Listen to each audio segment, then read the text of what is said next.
Due to the June 1st regular meeting of Council, I'd like to first recognize that we are gathered on the traditional territory of the Snuneymuxw First Nation. Our clerk tonight will be Ms. Sheila Gurry. Tonight's regular meeting of Council will be held in accordance with the Community Charter, Council Procedure Bylaw 2018, number 7272, and Ministerial Order number M139. Therefore, members of the public are required to observe meetings virtually and not attend in person. Delegation requests for unrelated council matters will not be permitted under this order and throughout the duration of the pandemic. Delegation requests related to agenda matters, such as a developer that would like to come speak to his or her DP application, or a member of the public to speak to an item on the agenda, will be allowable as physical distancing requirements could be maintained. Question period will be suspended throughout the duration of this order being in effect.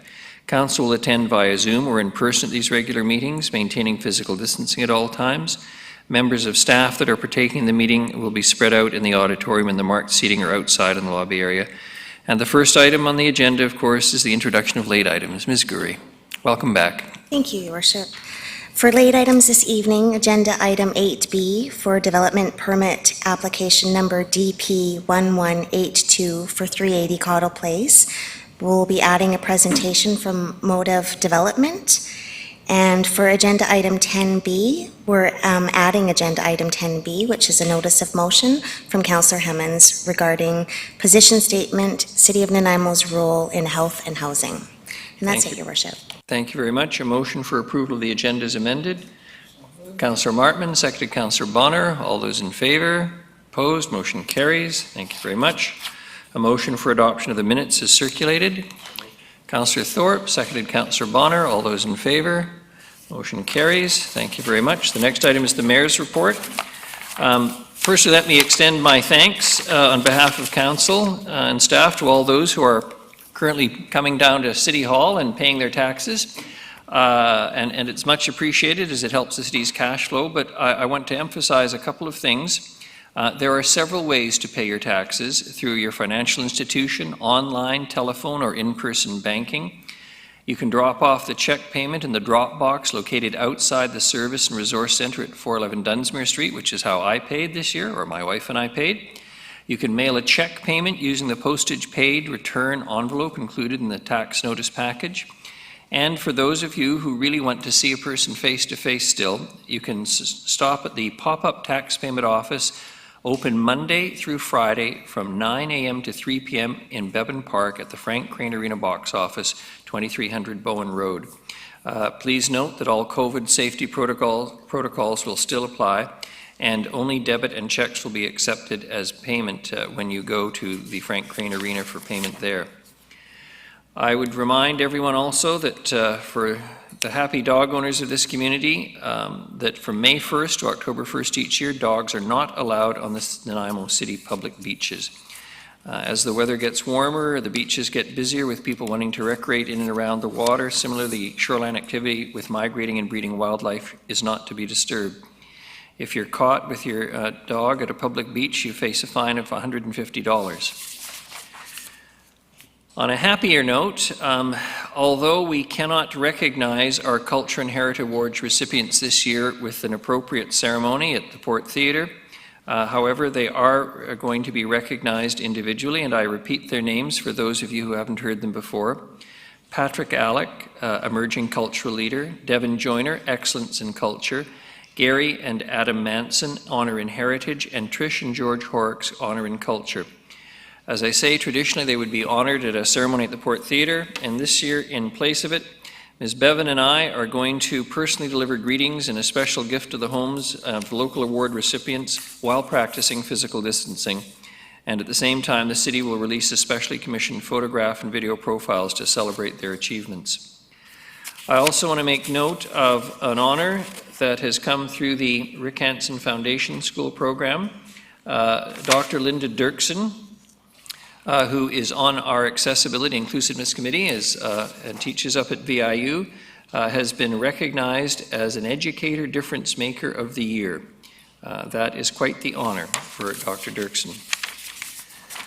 And finally, happy for a guy called Bert, but not happy for the city of Nanaimo. I want to say on behalf of council, congratulations and farewell, not permanent, just into retirement, for Bert Tanner. On behalf of the citizens of Nanaimo and council and staff, it gives me great pleasure to congratulate Bert on his retirement, which is effective today. He has been a valuable member of this organization for nearly 45 years, having been hired on September 22nd, 1975, in which I teasingly reminded him he earned the munificent sum of $7.69 per hour. He was born and raised in the city of Nanaimo. His father, George Tanner, also worked for the city. So on behalf of City Council, that's why I say it's a happy event for him, but sad for the city. During his tenure at the city, he was innovative, participated in a line painting machine for the roads, and moved up through the ranks with a quiet devotion to the city and public service. So to Bert Tanner, thank you. That concludes my report. On to the motion for adoption of consent items. Moved by Councillor Thorpe, seconded by Councillor Hemmens. All those in favor? Thank you very much. The next, under reports, Mr. Harding, Recreation and Culture Service delivery during COVID-19. Thank you, Worship. I'll be very brief. Just going to turn this over to our Director, Lynn Moore, Recreation and Culture. An opportunity to get in front of council and then also the public that are listening of some of the activities that Parks, Recreation and Culture have been doing to try to keep people active and engaged over the pandemic, what we're currently doing now, and then a little bit of a roadmap of where we're heading to. So right now I'll turn over to Lynn. Ms. Warwick, welcome. Thank you. I'm sure we can all agree that we would need a good news story these days. So I'm here to share what I hope you'll view as some good news about the work that the Recreation and Culture Department has been doing on behalf of the community. Our staff has certainly had to become innovative and creative in the way they've been delivering service, and they have focused mostly on delivering service in the outdoors and through social media platforms, which both have been new to us, to expand more into those areas.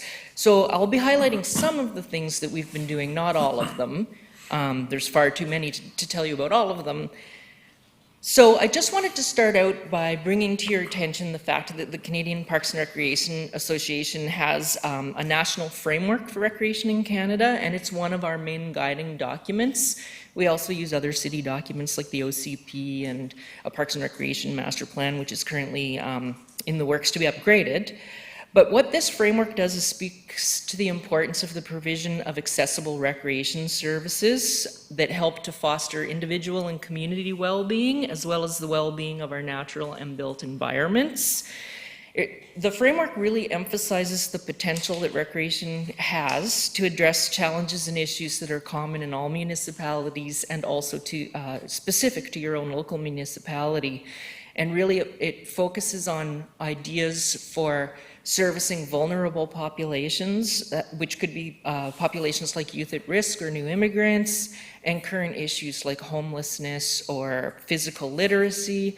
So in this case, the COVID-19 pandemic really gave us an issue to focus on and try to do some work that would help provide social connection for people in our community, as well as some safe and creative recreation ideas, and as well as some education and awareness around the importance of health and wellness.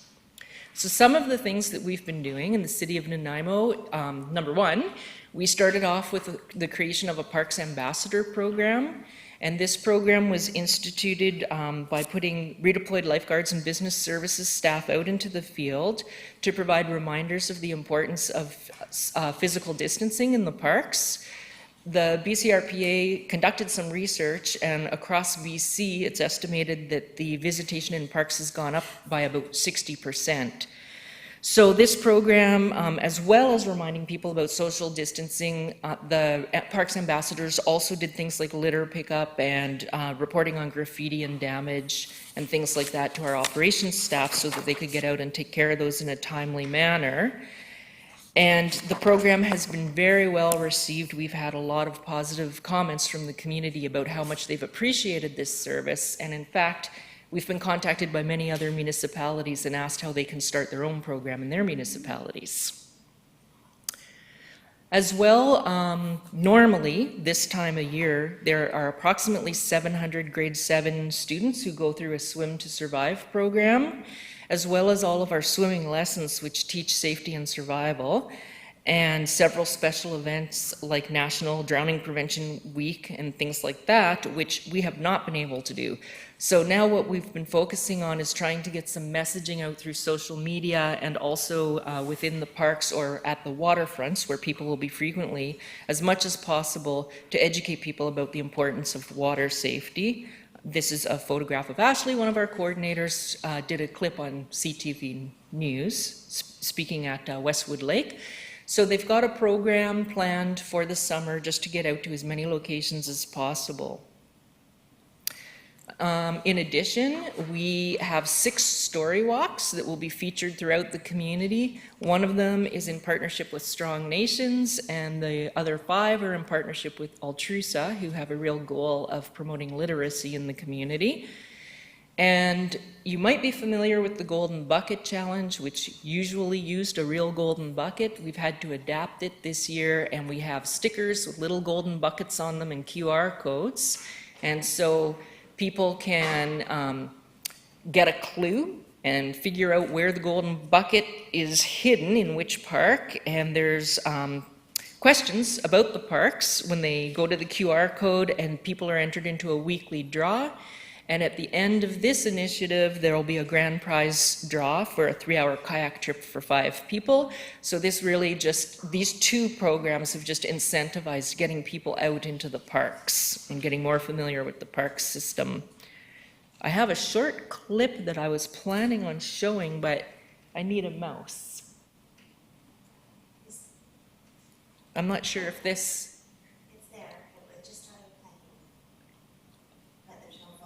Oh, okay, well, I'll just tell you where to find this then. We do have a web page on the city website, and this is just an example of a clip that was put out there providing a virtual... Big breaths of fresh air, sit on your patio or in your backyard, or take your dog for a walk around the neighborhood, or come down and visit one of our parks. If you do come to our parks, please remember to respect social distancing, try and come when it's not real busy, and just be kind to one another and yourselves. So let's take a little tour, and here we go. And maybe if you are sitting at home, this will just fill your heart if you're not able to get out.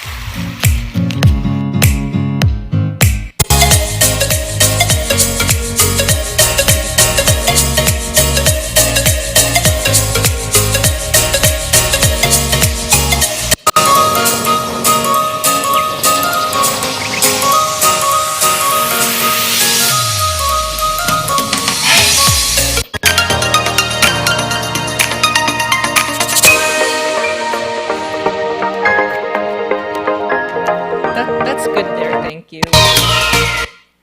Thanks. That was just to give you an example of encouraging people to get out, but also for those who are stuck at home so that they can have that experience.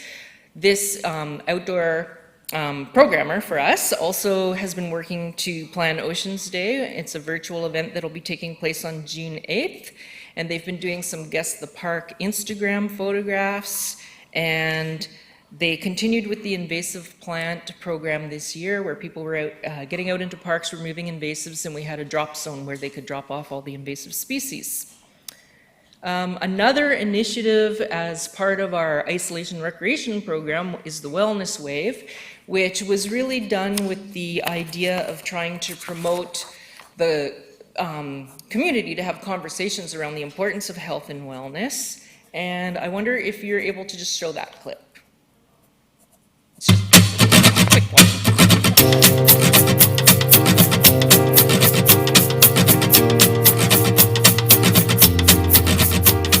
Thank you. So that's just some staff doing the Wellness Wave, and then the community was encouraged to get outside and do their own wellness waves. And so on this next slide, I just wanted to show you one of the unique entries that came in from a local gymnastics club. If you could show that one, please. This is at Westwood Lake. I challenge council.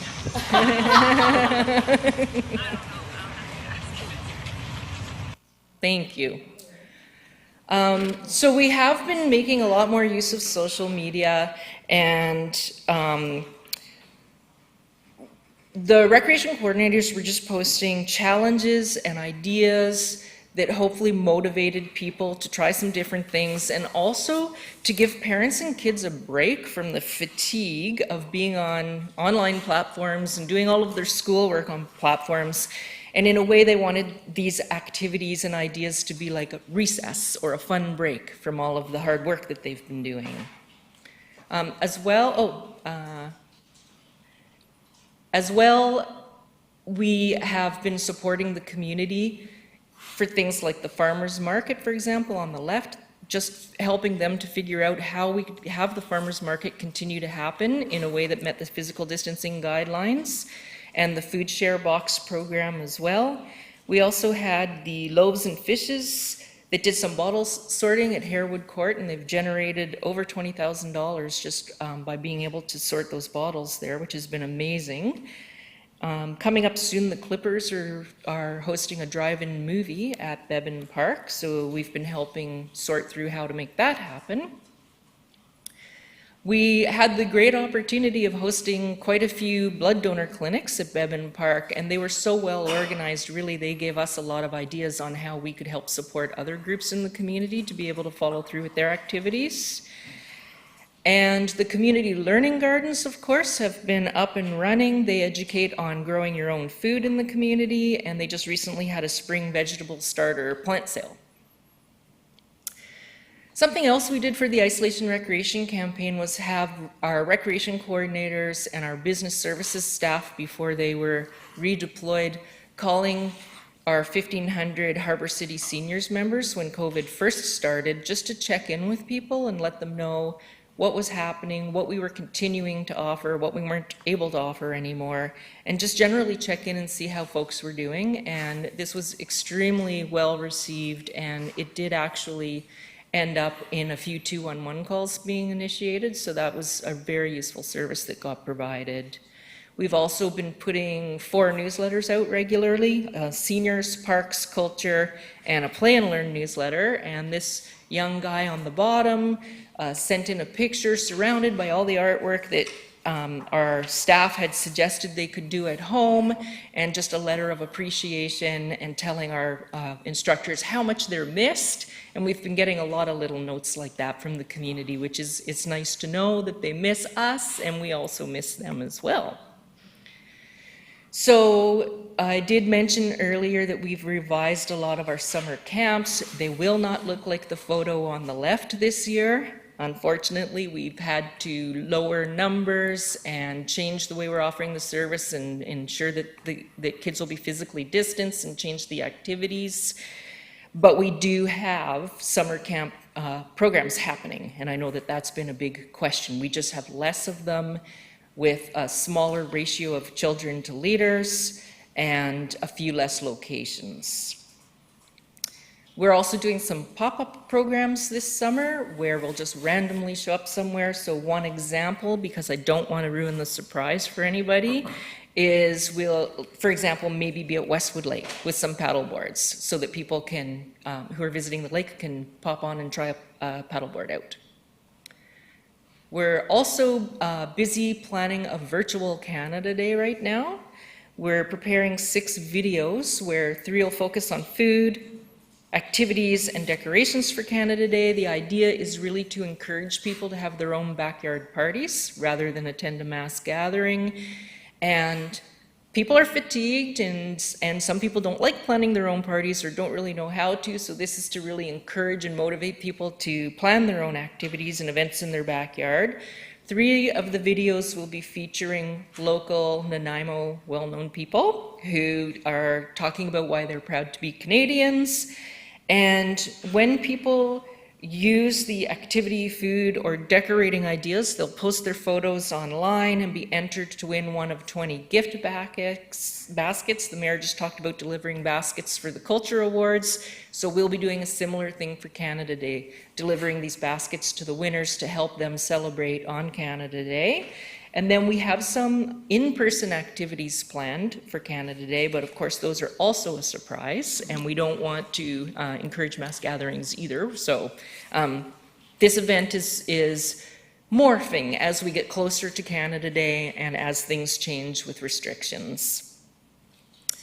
The Concerts in the Park series cannot happen this year like they normally happen, so instead they've been adapted, and what we'll be doing is going to 4 or 5 specific seniors' residences, and one of them will be in collaboration with the Symphony, and they'll set up in the parking lots, and the seniors will be able to come outside and sit physically distanced from each other in the parking lot, or stay in their suites and go out onto their balconies and enjoy the concerts that way instead.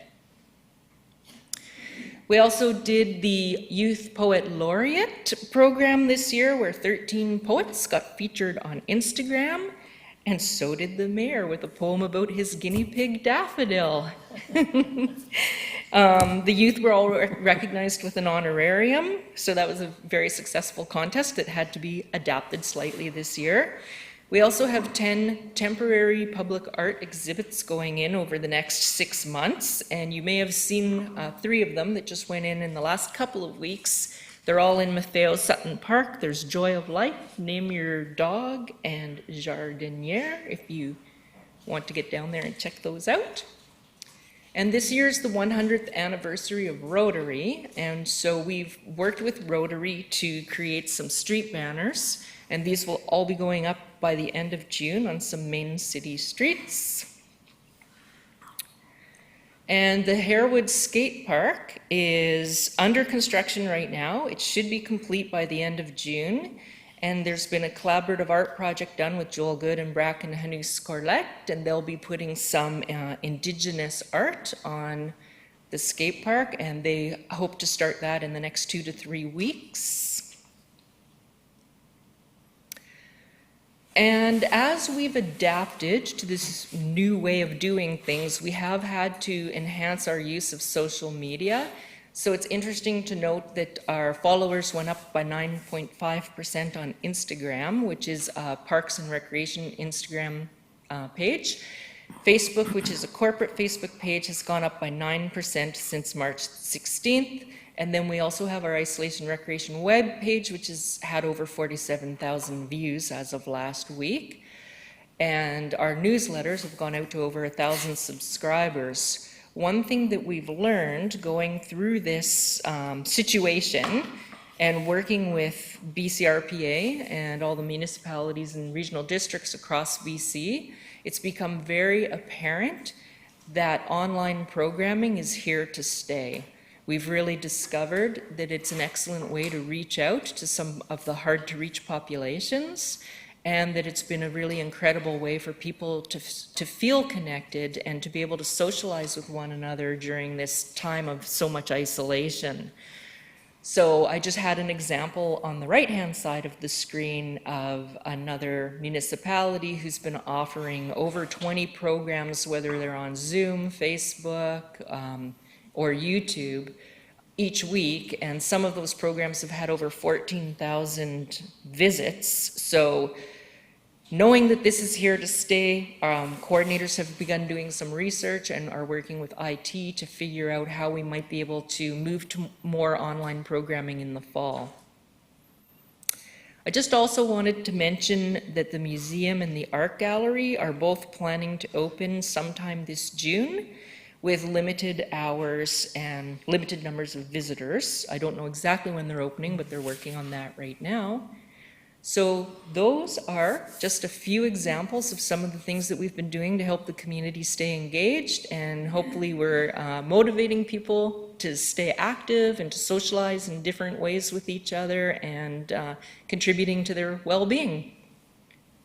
Thank you very much, Councillor Martman. Thank you, Your Worship. Through you, I'm wondering with the Golden Bucket, do we know how many people have participated this year? Yep, through Your Worship to Council. I don't have the exact number, but I do know that in the first week we had 35 submissions, which is a higher number of submissions in the first week than we've had in the past. Oh, good. Thank you.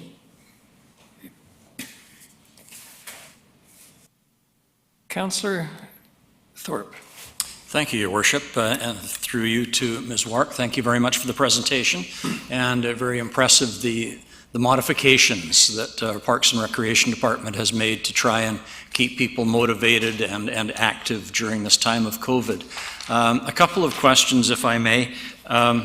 Going beyond that and looking to the future, I know many in our audience watching tonight are very interested in being able to take the next steps as we move through phase 2 and hopefully into phase 3 and 4. Is it fair to say that our Parks and Recreation Department is actively working towards a gradual reopening of facilities and playgrounds? Because I think people would like to be updated briefly on that.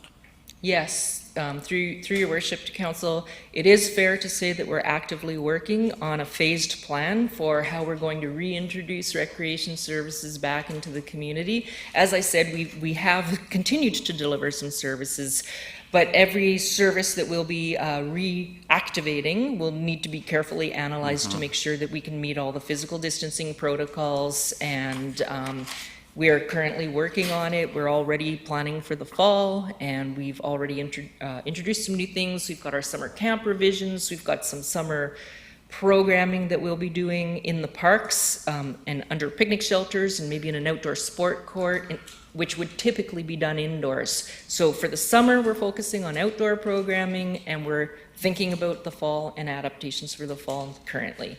Thank you very much. And if I may, a follow-up, Your Worship. I think we all recognize, and I know Island Health does as well, the value of recreation to everybody's mental health. So I think it's important that our viewers and listeners understand that it's not as easy as unlocking the door and saying, come on back, everybody. There's huge challenges in gradually being able to reintroduce our program. So we appreciate your efforts along those lines. Specifically, I've always been very supportive and interested in the Leaders in Training program. Can you just comment, will that happen at all on a reduced level this year, or do we have to scrap that for this season? So through your worship to council, we actually won't be running the Leader in Training program this year, but we will be running the second level of it, which is the Quest Leader program. So those are young people who have had experience as a leader in training, and they're now going up to the next level of training in their leadership. That program will continue, and they'll be out there supporting summer camp programs. Oh, that's good news. Thank you. You're welcome. Thank you very much. Much appreciated. Okay, thank you. The next is item 8B, development permit application number DP 1182-380 Cottle Place. Mr. Lindsay, please. Thank you, Your Worship. As you mentioned, development permit applications next on your agenda, DP 1182 at 380 Cottle Place. This is for a 24-unit project. Your Worship, I'm not going to go into great detail introducing the project, as you do have a delegation here this evening, and they would like the opportunity to run through their project with you. A couple of things I did want to highlight for you, though, is as council is aware, development permits, once issued by council, are good for a period of 2 years, and if the owner does not act upon that development permit in that time, they expire. And that's what's happened in this case. We had a development permit that was originally issued early in 2018. It's now expired, and the applicants are wishing to have a development permit reissued for the same project that was approved in 2018. There are 2 variances, Your Worship, in the project. One is an overall building height variance. The maximum variance is from 7 meters to 9.5. There are 2 tables in your reports on page 4 and 5 that break down the height variances as they apply to each of the different buildings in the project, with the 2.5 meters being the highest variance. There's also a perimeter wall height variance, and we don't see many of these, Your Worship, in just some context.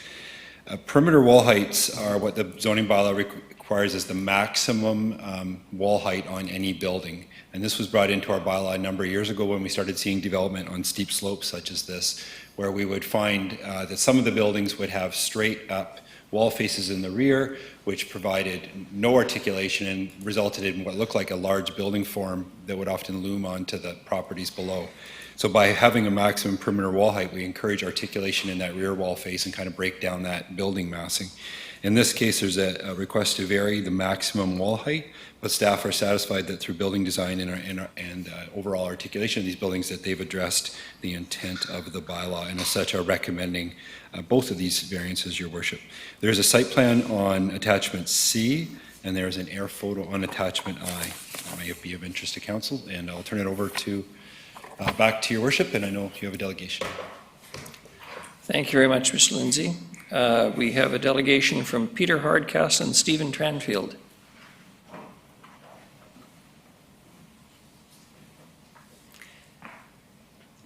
If you'd introduce yourself for the record and your address, please. Thank you. Peter Hardcastle from Victoria, British Columbia, on behalf of Hillel Architecture and on behalf of the owners of 380 Cottle Place.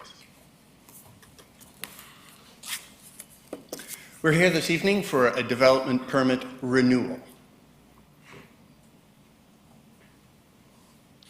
It's important to note that this is not a reconsideration or a redesign. It is not a resubmission with any changes. It is simply a renewal due to the passage of time. Engineering and road construction on the site is underway. It is the buildings that didn't commence. The 1.69 hectare site contains fragile ecosystems and exposed rocky outcroppings, and sensitive areas and natural water features were identified very early on in the project, and the roads were located to follow natural leads through that topography to water features at either end, which naturally occur. And all zoning setbacks for the property are being honored. The rear yard setbacks are substantially increased, and 1.5 meter side yard setbacks at existing homes in the neighborhood in close proximity has been doubled to 3.0 meters at our townhouses. It's important to note from this insert photograph that the project is also designed to heal some of the man-made scars and some naturally occurring scars on the property. And the property is capable of having 27 residences on the property. Only 24 are proposed, 16 in townhouse form, 8 in single-family home form. The townhouses limit site coverage. It diversifies the homes. It increases the affordability of the project. Where 40% site coverage is permitted, only 22% is proposed. Initial project sections were drawn through one of those existing residences at 360 Cottle Ridge and over both townhouses and single-family homes to the ridge on the North Road. And similarly, a project section was drawn from 350 Cottle Ridge to the ridge line on the South Road, similarly going conceptually through townhouses and single-family homes. In the initial development permit, there was a concern noted by the owner of 360 Cottle Ridge, and they wanted us to prove that their sight lines were in fact being requested, and additional project sections were drawn verifying that. And you'll notice in front of their particular residence, there is no single-family home on the ridge.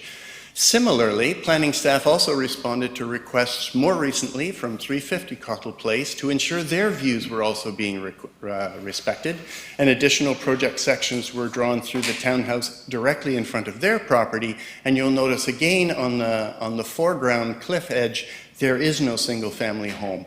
And both of these circumstances were actually drawn in an orthographic section through the property, drawn at the elevation of our single-family homes, which prove that in front of those two mature residences in the neighborhood, there was no single-family homes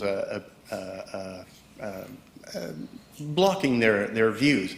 And just as a reference, there's a very mature forest tree edge on this hill. I actually had to remove that digitally so I could show our houses, none of which would be visible from the residence below. And in any community with a great deal of exposed cliff edges, visibility of those buildings has to be considered from the neighborhoods below as well, which we have. Project finishes are definitely West Coast contemporary and are unchanged in this development permit submission. These are local sandstone veneer on the outside with real wood siding and contemporary glazing and door systems. It's important to note that the finished materials expressed in the development permit package are expressed in 2 pallets, and that the quality of the materials is equal on the townhouses and the single-family homes. And this is one example of the townhouses that face those neighboring buildings, and its topography that forced a request for height variances. Height variances are typically not requested on this project based on the highest unit, because you'll notice these are quite modest in height. We wish we could ask for a footing variance. Because of the topography, it's not the highest building that's causing that data point, it is the lowest wall side because of how averages are calculated. The building heights per unit are quite modest. It's only when they add up over a duplex or a triplex consideration or with very dramatic topography that it added up to the request for height variances. Here are the townhouse streetscapes in the 2 and 3 unit forms, and it's certainly an example of that topography where the lowest wall is influencing the height that's being requested for the uppermost unit. Landscape architecture is by a local design firm, MacDonald Gray, and is based on indigenous plants that are used to this very sensitive and exposed environment. And large areas of the property are purposely left untouched and intact, even during construction. And the design draws natural rainwater flows off of these rocky outcroppings into stormwater design features that run through the property and control the flow into storm systems. On behalf of Hillel Architecture, thank you for the opportunity to speak, and we're here to answer questions should you have any. Councillor Armstrong, please. Thank you. I know when this was before council before, I think it was myself and Councillor Thorpe that voted against it based on the site issue. So thank you for including that now that it will not impact those places. So that will change my vote. Thank you. Any other questions for the delegation? Seeing none, thank you very much. I assume we're not going to be hearing from anyone else then on this? Councillor Martman? I'm not there. Your worship, anyone can read out move the motion. You don't have to read it out, Councillor Martman. Okay, I'll just move the motion. The recommended motion. Second, Councillor Armstrong. Any discussion? Any questions for Mr. Lindsay, or is he just jumping up, getting ready for the next one? No discussion? Everyone's read the material? All those in favor? Opposed? None? Thank you very much. Motion carries. Mr. Lindsay, development permit application number DP 1128-576 and 580 Rose Hill Street, please. Thank you, Your Worship. As you mentioned, 2 subject properties in the introduction there. The intent is to consolidate these 2 lots. One is currently vacant, one has an older single-family home which will be removed and replaced with this 13-unit infill development. From staff's perspective, certainly an interesting and exciting project for a part of our community that's been zoned for many years to accommodate this type of development. There are a few variances, which is not uncommon on these infill type projects. The first is a front yard variance from 6 meters to 4.58 meters. There's a minor variance for overall lot coverage from 40 to 47%, a height variance of 31 centimeters from 14 to 14.31 meters, and there's a variance for the garbage receptacles from 3 meters to 0 meters, along with a parking variance from 17 to 16 stalls. And Your Worship, on the receptacle variance, I just want to make a comment about that. This is not an uncommon variance request that we're seeing on these smaller infill projects, because the reality is if you set back these garbage enclosures 3 meters from property line, they end up being right in the middle of the lot and kind of creating no man's space around the outside of these units. What we're finding is it's better to put them often against the property lines on these smaller properties and actually screen them well and have the design be reflective of the overall design of the project, and that's what the architect has done here. So in this case, staff are supporting that variance as well as the remaining variances that are being requested and recommend that council authorize the development permit. Thank you very much. Thank you. I'd like to move the recommended motion for development permit number DP 1128 at 576 and 580 Rose Hill Street with the following variances. Reduce the front yard setback from 6 to 4.58 meters, increase the lot coverage from 40 to 47%, increase the building height from 14 meters to 14.31 meters, reduce the minimum setback for a refuse receptacle adjacent to a property zoned for residential use from 3 to 0 meters, and reduce the required off-street parking spaces from 17 to 16. We have a seconder, Councillor Hemmons. Councillor Turley. Thank you, Your Worship. Through you to Mr. Lindsay. So the garbage receptacles are so well hidden, I can't even see them on the drawing here. So my concern, my question is it right next to the steps? There's kind of a blue square there. I guess the concern is, I'm assuming this is going to be the garbage picked up by a private contractor, in which case it's probably one of the large metal bins, and unless it's on wheels, I don't know how they're going to get it in and out of there. So. Your Worship, thank you. You're ahead of me. So if we can just, I don't know if we can, it's just off the right-hand side of that image, if we can slide that over a bit. Thank you. So the lane is on the right-hand side. So this project is access from the lane with parking coming off the lane. So the two, is this a laser pointer? I'm not sure. No. I don't have a pointer. So the two, if you can just put it back on that one for a minute, sorry. And move to the right. So there's two enclosures, one on the west side, which is on the top half of the page, and one on the south. You can see with they have the doors right on the bottom. I see them. Yeah. Top right and bottom right side of the image. So they'll be accessed from the lane. So typically they are the rollout bins that you described. They'd roll out and they be serviced from the lane.